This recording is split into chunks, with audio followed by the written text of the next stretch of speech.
Hi hello అందరికి నమస్తే. దీనికంటే ముందు ఒక వీడియో చేశా.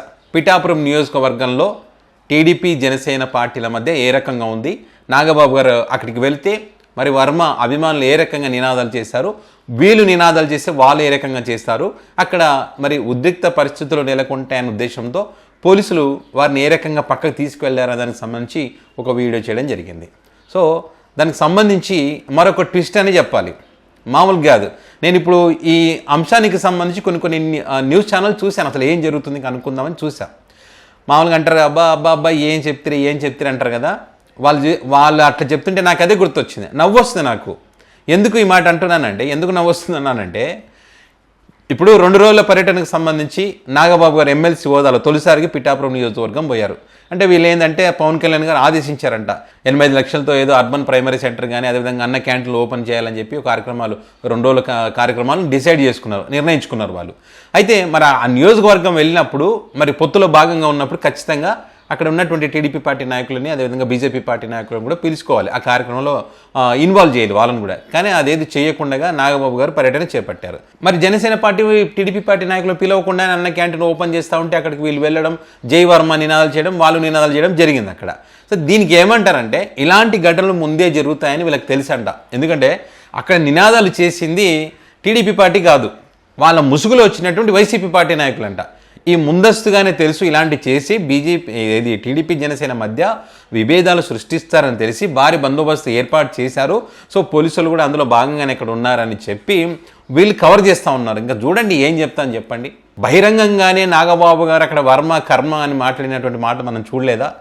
ఎవరి వల్ల పవన్ కళ్యాణ్ గెలవలేదని చెప్పి నాగబాబు గారు చెప్పినటువంటి మాట వాస్తవం కాదా? ఎమ్మెల్సీ పదవి రాలేదని చెప్పి వర్మ అనుచరులు బాధపడుతూ ఆ ఫ్లెక్సీలు ఫోటోలు తగలబెడుతూ నారా లోకేష్ గారిని చంద్రబాబు నాయుడు గారిని తిట్టినటువంటి మాట వాస్తవం కాదా? వీళ్ళ మధ్యలో ఇన్ని కారణాల చేత వీళ్ళ మధ్య గొడవ జరుగుతున్నటువంటి మాట వాస్తవం కాదా? మొన్న 6వ ప్లాంట్ ఓపెన్ చేయడానికి జనసేన పార్టీ వెళ్తే ఇక్కడ వీళ్ళని పిలవకుండా, టీడీపీ పార్టీని పిలవకుండా, వర్మని పిలవకుండా వెళితే మరి అక్కడ వీళ్ళు గొడవ పడినటువంటి మాట వాస్తవం కాదా? మరి అప్పుడు వైసీపీ పార్టీ నాయకులు ఎక్కడున్నారు అక్కడ? మరి అదేవిధంగా ఇప్పుడు కూడా మరి పిలవకుండా అన్న క్యాంటీన్లు ఓపెన్ చేస్తూ ఉన్నారంటే, అన్న క్యాంటీన్లు అంటే గుర్తొచ్చేది టీడీపీ పార్టీ. మరి ఆ టీడీపీ పార్టీ నాయకులు లేకుండా కార్యక్రమం చేస్తున్నప్పుడు కార్యకర్తలు ఖచ్చితంగా, అభిమానులు ఖచ్చితంగా బాధపడతారు కదా. మరి కార్యక్రమం జరుగుతున్నప్పుడు ఖచ్చితంగా వర్మకి ఇన్విటేషన్ ఉండాలి కదా, లేకపోతే బాధపడరా? ఆ బాధలు మరి వీళ్ళు నినాదాలు చెయ్యరా? మరి దీనికి వైసీపీ పార్టీకి ఏం సంబంధం? ఇక్కడ టీడీపీ పార్టీ ముసుగులో వైసీపీ పార్టీ ఏ రకంగా వెళ్తుంది మీరు గమనించండి. ఒక నియోజకవర్గాల్లో మండలంలో కానీ మండలాలకు వెళ్తే ఎవరు వైసీపీ, ఎవరు టీడీపీ, ఎవరు జనసేన, ఎవరు బీజేపీ అనేటువంటిది చాలా క్లారిటీ ఉంటుంది వాళ్ళకి.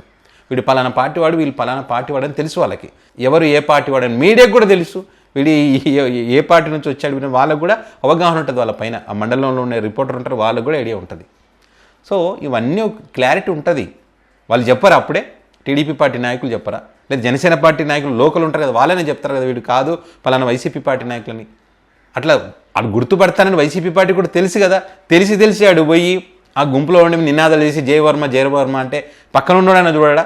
కండు వేసుకుంటూ ఉంటారు కదా, వాళ్ళని చూస్తారు కదా, మా కూడా కాదని చూస్తారు కదా. వాళ్ళని చెప్తారు, అరే బాబు మేమేం కొట్లాడుకుంటాం, మధ్యలో నువ్వెందుకు వచ్చినావు అని చెప్పి అక్కడేనే అంటారు కదా. ఎక్కడో చోటైతే తెలుస్తుంది కదా. మరి వీళ్ళు కవరింగ్ చూసారు ఎట్లా చెప్తున్నారో చూడండి. అసలు వైసీపీ జగన్ ఏదో కుట్ర చేస్తూ ఉన్నాడు విడగొట్టడానికి అని చెప్పి. ఏం అవసరం చెప్పు జగన్కి? ఏం అవసరం? నాగబాబు ఆ మాట వర్మ కర్మ అనకుండా ఉంటే గొడవనే లేదు కదా. ఇప్పుడు ఈరోజు అన్న క్యాంటీన్లో ఆ ఏర్పాటు ప్రారంభోత్సవం సందర్భంగా వర్మను పిలిస్తే గొడవనే లేదు కదా. 6వ ప్లాంట్ ఓపెన్ చేసినప్పుడు జనసేన పార్టీ నాయకులు ఇన్ఛార్జ్ అక్కడ పిలిచారు, అప్పుడు వర్మను కూడా పిలిస్తే గొడవనే లేదు కదా. మరి ఎమ్మెల్సీ పదవి ఇస్తామని చెప్పారు వర్మకి, ఆ వర్మకి ఎమ్మెల్సీ పదవి ఇస్తే గొడవనే లేదు కదా. ఆయన బాధపడాడు కదా, కలిసికట్టుగా పని చేసుకుంటారు కదా. మీ తప్పులు పెట్టుకొని మీరు పొరపాట్లు చేస్తూ మీ మధ్యలో గొడవలు ఉంటే దాన్ని మళ్ళీ వైసీపీ జగన్ ఏంది ఇది? ఎన్ని రోజులని జగన్ అంటారు, ఎన్ని రోజులని వైసీపీ అంటారు?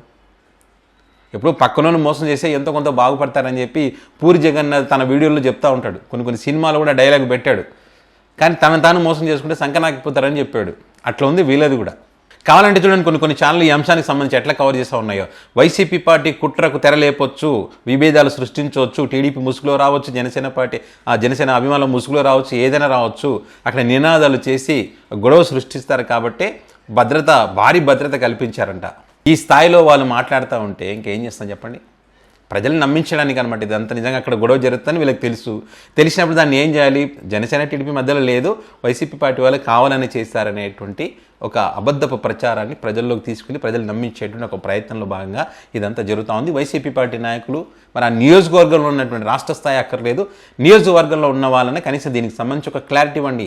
అక్కడ గొడవ ఎందుకు జరిగింది ఏందని దానికి సంబంధించి ఒక క్లారిటీ ఇచ్చే ప్రయత్నం చేయండి. లేకపోతే కనుక జనాలు మీరే గొడవ పెట్టారని నమ్మడానికి అవకాశం ఉంటుంది. ఎందుకంటే వాళ్ళకు ఉన్నటువంటి మీడియా బలంగా ఉంది కాబట్టి. సో మరి ఈ అంశానికి సంబంధించి ఎవరికైనా ఆ సమాచారం తెలిసి ఉంటే కనుక అక్కడ గొడవ జరగడానికి కారణం ఏంటి, నిజంగా టీడీపీ జనసేన మధ్య జరిగిందా, లేకుంటే వైసీపీ పార్టీ ఏమైనా ఇన్వాల్వ్ అయ్యి వీళ్ళన్నట్టు ఏదైనా గొడవలు సృష్టించడానికి ప్రయత్నం చేసిందా అనేటువంటి సమాచారం కనుక మీ దగ్గర ఉంటే కామెంట్ బాక్స్లో పెట్టండి.